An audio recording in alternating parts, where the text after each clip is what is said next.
اوكي هشام، اول حاجه لازم اتكلم على التحضير النفسي للاعبين والفريق قبل المباراه، اللي كان واضح ان هو كان تحضير سيء للغايه، وده كان واضح من الريتم اللي بدا بيه الزمالك المباراه.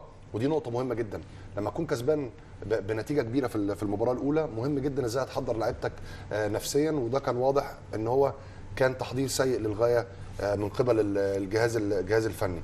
النقطه الثانيه، الاخطاء التكتيكيه اللي كانت موجوده في الملعب ما تمش زي ما انت قلت عشان تصحيح الاخطاء بين الشوطين. في الشوط الثاني اتكلمنا ان كان في مشكله كبيره جدا ناحيه اليمين واضحه للعمى، يعني لو ما بتشوفش واضحه لاي بني ادم ان في مشكله عند احمد توفيق. كان لازم الحته دي تتقفل في بدايه الشوط الثاني، وقلنا المشكله دي سوء مستوى من احمد توفيق، وان ابراهيم صلاح ما كانش ساند عليه في الدبل اب اللي كان لازم يتعمل، او ان هو لازم يخش مع احمد توفيق. يبقى دايما اللعيب اللي بيخش على احمد توفيق، ابراهيم صلاح قافل جوه واحمد توفيق قافل بره. واتكلمنا ان ابراهيم صلاح ممكن يكون مظلوم في اسلوب اللعب وفي المكان اللي بيلعب فيه. يعني ابراهيم صلاح لعيب دايره، كان لازم الزمالك لو بيلعب باثنين لعيبه دايره، ابراهيم صلاح بيجيد في هذا المركز. ولكن ان انت تلعبه هاف رايت، ماشي انت مضطر وعندك مشاكل في القايمه، لكن كان لازم الشوط الثاني يطلع وينزل رمزي خالد اللي كان هيأثر بشكل كبير جدا.